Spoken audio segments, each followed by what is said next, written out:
विरुद्ध ऐसी बातें हो सकती हैं, तो यहाँ पे इस देश में साधारण महिलाएं किस दहशत में हर दिन जीती है, ये सबको समझ में आ रहा है। तो मैंने ट्वीट किया है और आगे जाके एक्शन लेना या सिक्योरिटी निश्चित करना, it lies with the honourable prime minister, home minister and the CM of West Bengal. Well, probably because I'm a voice of dissent, if it comes personally to me. And also because BJP has won Bengal newly. नए नए जीत के आए हैं, बहुत excitement है, आक्रोश भी है और जीतने के एक्साइटेड में, उल्लास में शायद भूल जा रहे हैं कि कहीं जाके एक लाइन होती है जिस सीमा को कभी क्रॉस नहीं करना चाहिए. पर मैं ये भी बोलना चाहती हूँ कि देखिए, जीत के आए हैं और ये खुशी की बात है. लोगों को डरा के, धमका के, सब कुछ चुप करने की कोशिश करके you are trying to bully people. आज आपने देखा है कि पोस्ट पोल वायलेंस में किस तरह हमारे कार्यकर्ताओं पे हमला किया गया है, पार्टी ऑफिस तोड़े गए हैं, किस तरह से पुलिस ने एकोमोडेट करने में या कोऑपरेट करने में भी झिझक दिखाई है आउट ऑफ एक्सटर्नल प्रेशर. तो मुंह में जो भी बोल रहे हैं उन लोग शांति का वार्ता दे रहे हैं सब कि नहीं, हम लोग we are against. But to be very honest, the BJP government and the BJP party in Bengal have failed to control their कार्यकर्तास.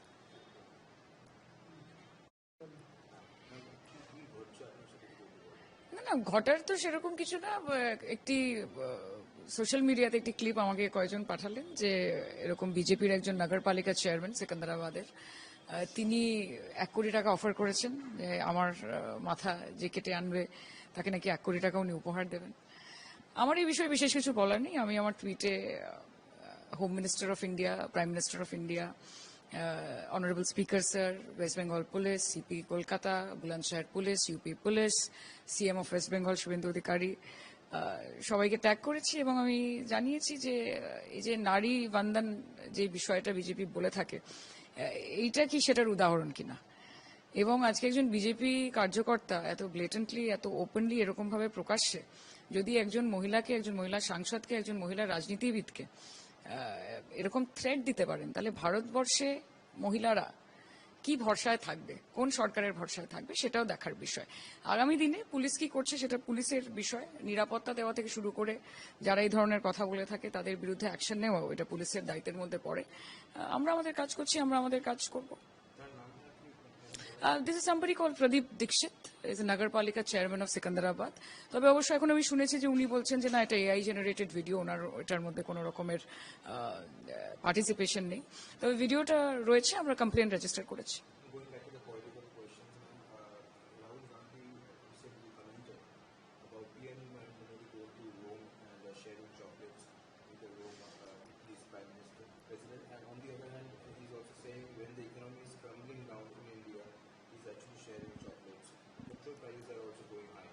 Petrol prices have gone high twice.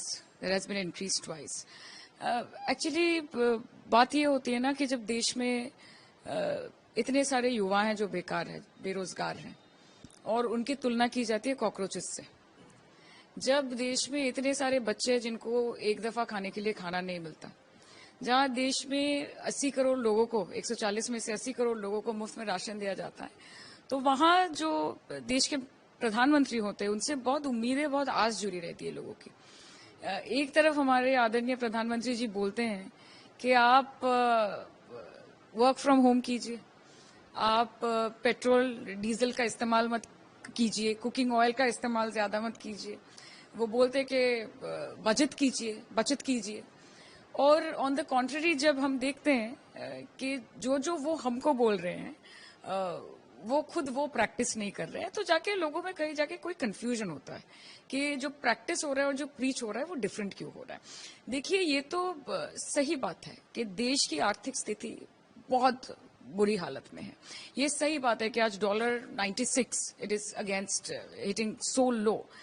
ये सही बात है कि आज दूसरे देशों में जब भारतीय नागरिक जाते हैं तो उनके साथ जिस तरह का व्यवहार किया जाता है, तो ग्लोबली भी अगर आप देखें तो किसी देश के साथ हमारा अच्छा संपर्क नहीं है. तो यही मेरी दरख्वास्त रहेगी या फिर मेरी उम्मीद रहेगी आदरणीय प्रधानमंत्री जी से कि चॉकलेट दे, लॉजेंस दे, जो भी दे, ये उनका पर्सनल मैटर है, ये उनका पर्सनल पब्लिक रिलेशनशिप या प्रोफेशनल रिलेशनशिप है, इसमें मैं टिप्पणी नहीं करना चाहती। लेकिन विश्व बंधु बनने के साथ साथ अपने देश के लोगों का मित्र बनना भी बहुत जरूरी है। तो वो जल्द से जल्द वापस आए और यहाँ के जो मुद्दे हैं, जो महंगाई का मुद्दा है, जो बेरोजगारी का मुद्दा है, जो बेरोजगार युवाओं का मुद्दा है, जिस तरह नीट का पेपर लीक हो गया, जिस तरह एक हफ्ते में 2 बार पेट्रोल प्राइसेस बढ़ रहे हैं, जिस तरह दूध का दाम बढ़ रहा है, जिस तरह एवरी एसेंशियल कमोडिटी, ये एक दबाव क्रिएट कर रहा है हर भारतीय नागरिक पर। यहाँ पे धर्म की बात नहीं है, यहाँ पे जाति की बात नहीं है, यहाँ पे पॉलिटिकल एफिलिएशन की बात नहीं है। यहाँ पे भारत के लोग जिन्होंने बहुत उम्मीद लेके और आशा लेकर भारतीय जनता पार्टी को सत्ता में बिठाया था, वो अपनी बात रख पा रहे हैं कि नहीं, वो उन्होंने जो वादा किया था वो निभा पा रहे हैं कि नहीं, उस पर चर्चा होनी चाहिए।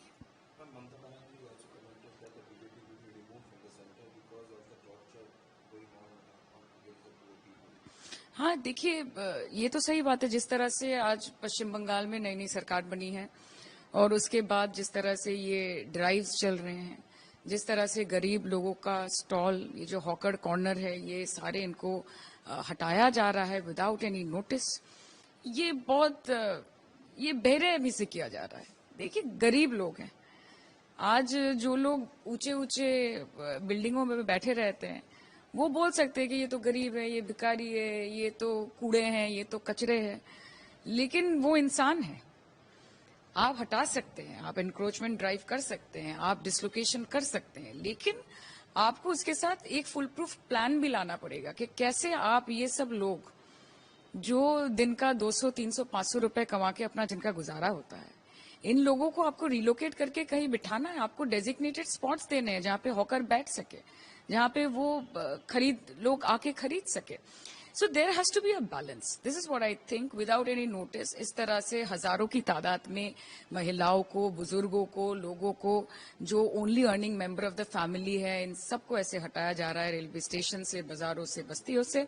It is really unfortunate that this government is only working towards making the rich rich, and it is working towards making the poor more poor, and it is very, very unfortunate. We were talking about the notice. Recently, a notice was served to Abhishek Banerjee's house also, but mayor wasn't aware of the notice, and the mayor is the policy maker. So, who's actually taking all this? See, I will be very honest with you.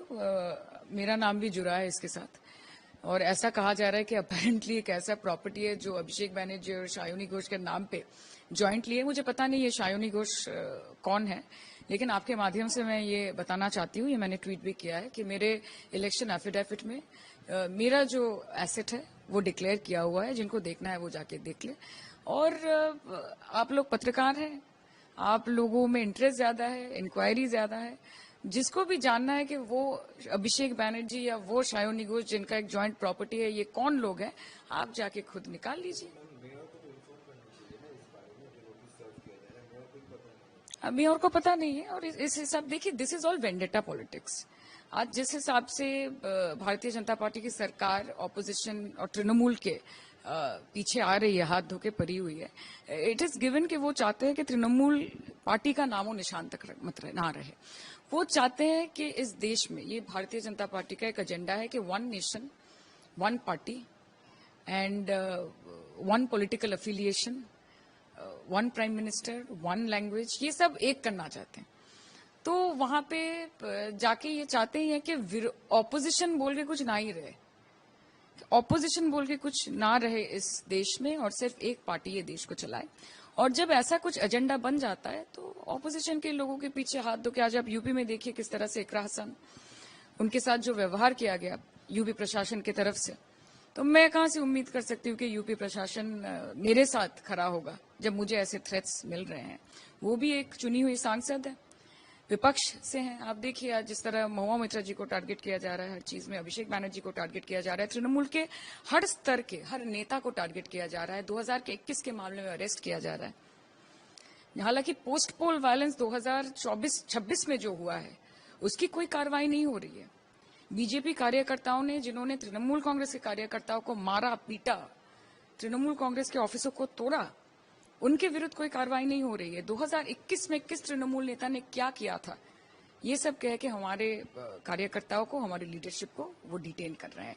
तो लड़ाई जारी रहेगी, ये नया कुछ पैतरा है नहीं। हमने देखा है किस तरह से विपक्ष को चुप कराने का काम ये भारतीय जनता पार्टी करती है। हम लोगों के साथ है, लोगों के आशीर्वाद से जीत के यहाँ तक आए हैं और आगे उन्हीं के मुद्दों के लेके लड़ेंगे। So I think it is Jahangir's own decision और ये पार्टी ने भी अपना स्टांस क्लियर किया है कि पार्टी के साथ इसकी कोई कंसल्टेंसी नहीं हुई थी। जहांगीर को शायद लगा होगा कि he is not feeling safe और उनके ऊपर भी काफी थ्रेट थे, जिसको लेकर वो कोर्ट भी गए थे कि उनको प्रोटेक्शन की जरूरत थी। और अगर ये इलेक्शन होता भी तो ये फ्री और फेयर इलेक्शन तो होता नहीं। तो मुझे लगता है ये सब सोच के व्यक्तिगत तौर से उन्होंने ये डिसीजन लिया है, वो सबसे अच्छा बोल पाएंगे। Thank you.